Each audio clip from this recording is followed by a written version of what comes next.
शरीफ ने तुर्की के राष्ट्रपति से बातचीत की है। तुर्की के सामने पाकिस्तान गिड़गिड़ा रहा है और भारत से घबराए पाकिस्तान ने तुर्की से मदद मांगी है। हालांकि आपको बता दें कि तुर्की से हाल ही में पाकिस्तान को हथियार जो है सप्लाई किए गए थे। कुछ हथियार तुर्की के पाकिस्तान ने जो है इस्तेमाल भी किए थे। लेकिन बड़ी बात यह है कि एक बार फिर से अब शहबाज शरीफ ने तुर्की के राष्ट्रपति से बातचीत की है, यानी कि पाकिस्तान डर गया है, सहम गया है और भारत के इस एक्शन के बाद घबराए पाकिस्तान ने तुर्की से मदद मांगी है।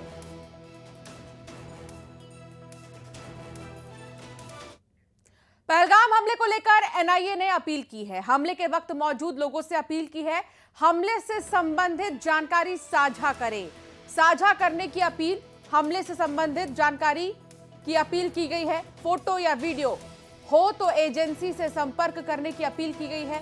पर्यटकों और स्थानीय लोगों से एनआईए ने अपील की और एक नंबर भी जारी किया है जिस पर आप व्हाट्सएप कर सकते हैं। व्हाट्सएप के जरिए आप वीडियो भेज सकते हैं या कोई भी फोटो अगर आपके पास हमले के वक्त की मौजूद हो तो जरूर एनआईए से आप साझा करें। लेकिन इसमें भी बहुत सतर्क रहें। एनआईए ने जो ऑफिशियल वेबसाइट है अपनी, एनआईए ने जो ऑफिशियल अकाउंट है, सोशल मीडिया अकाउंट, उस पर एक लेटर जो है वो जारी किया है और उसमें जो हेल्पलाइन नंबर है वो भी जारी किया गया है। उसी नंबर पर आप अगर फोटोज या वीडियोस कुछ भी हो आपके पास, जो पर्यटक जो स्थानीय वहां पर मौजूद थे हमले के वक्त 22 अप्रैल को जो हुआ, उस वक्त जो लोग वहां पर मौजूद थे उससे जुड़े अगर कोई भी डिटेल, फोटो या वीडियो अगर है तो जरूर एनआईए से साझा करें। पर्यटकों और स्थानीय से एनआईए ने अपील की है कि अगर कुछ भी जानकारी है तो जरूर साझा करें।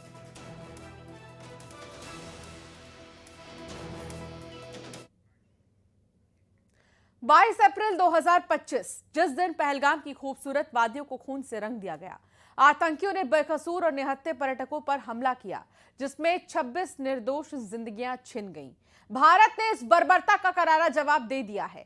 ऑपरेशन सिंदूर के जरिए आतंक के आकाओं की कब्र खोद दी है।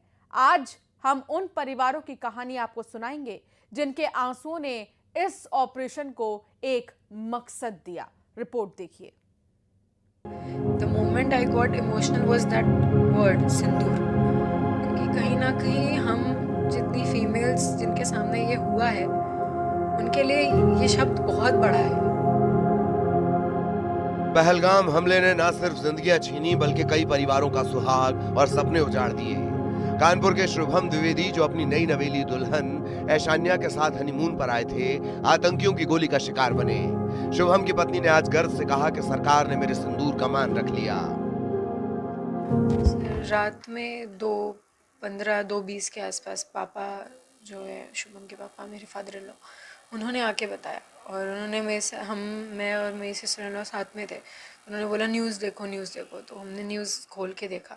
तब पता चला कि वो ऐसा कुछ कर दिया है। एंड मेरा पहला रिएक्शन उस वर्ड पे था, जिस वर्ड पे ये ऑपरेशन रखा गया है। मैं जो अटैक हुआ वो तो मैंने देखा, but the moment I got emotional was that word sindoor, क्योंकि कहीं ना कहीं हम जितनी फीमेल्स जिनके सामने ये हुआ है उनके लिए ये शब्द बहुत बड़ा है। हरियाणा के करनाल के लेफ्टिनेंट विनय नरवाल, जिनकी शादी को सिर्फ 6 दिन हुए थे, आतंकियों ने धर्म पूछकर उनकी हत्या कर दी। उनकी मां आशा नरवाल ने पीएम मोदी को दिल से धन्यवाद दिया है। बहुत ही अच्छी बात है कि जो उन्होंने मोदी साहब ने बदला लिया है और मैं उनके साथ हूँ, जनता उनके साथ है और हमारा सारा परिवार उनके साथ है। माता जी, सेना के जवानों को मैसेज देना चाहेंगे, आगे भी वो लड़ाई लड़ रहे हैं? मैं सेना के जवानों को यही मैसेज देना चाहती हूँ कि आगे बढ़ते रहो और ऐसे ही बदला लेते रहो कि ऐसी कोई घटना दोबारा न घटे। उनको मुंह तोड़ जवाब देना ऐसे ही देना चाहिए। इंदौर के सुशील नथनियाल का परिवार भी इसी पल का इंतजार कर रहा था कि जब सेना अपने शौर्य का परिचय देगी और कायरों को उनके बिल में घुस कर मारेगी। जरूरी है और ये भी जरूरी है कि जो उनको सिखा रहा है, जो भी असली लोग हैं उनको दुनिया में जीने का हक नहीं है। मतलब उनके जो सरगना है, जो उनके आका जो भी है उसको सिखा वो सिर्फ जो भी थे वो सिर्फ छोटे छोटे बच्चे थे। वो पूरी कौम को बर्बाद कर रहे हैं। ये नहीं समझ रहे वो खुद की भी कौम को बर्बाद कर रहे हैं। गुजरात के भावनगर के पिता पुत्र यतीश और सुमित परमार, महाराष्ट्र के संजय लेले और पुणे के संतोष जगदाले, इन सभी की कहानियां एक जैसी हैं। आतंकियों ने न सिर्फ उनकी जिंदगियां छीनी बल्कि उनके परिवारों का भविष्य भी अंधेरे में डुबो दिया, जिसे ऑपरेशन सिंदूर ने सुकून पहुंचाया है। भारतीय सेना ने रात को 2 बजे जो एयर स्ट्राइक किए, पाकिस्तान के जो आतंकी सेंटर है उन पर हमला किया है। तो मैं खुशी करता हूँ, मुझे गर्व हो रहा है कि भारतीय सेना ने और मोदी साहब ने जो बोली कही थी वो आज सच करके दिखाई और पाकिस्तान पर हमला किया। और हमारी जो बापूजी और मेरा भाई है उनके दिव्य आत्मा को शांति मिलेगी। खुश हूँ कार्रवाई देख के, लेकिन इतना ही बोलूँगा कि ये इकलौती कार्रवाई नहीं होनी चाहिए। ऐसे कंटिन्यू अटैक्स उन पे होने चाहिए, तभी वो सुधरने वालों में से तो है नहीं। क्योंकि पहली 2 बार भी हमने उन पे अटैक किया था, मतलब रिप्लाई दिया था, खुद से अटैक नहीं किया था। तो तभी भी उन्होंने हिम्मत करी तीसरी बार अटैक करने की।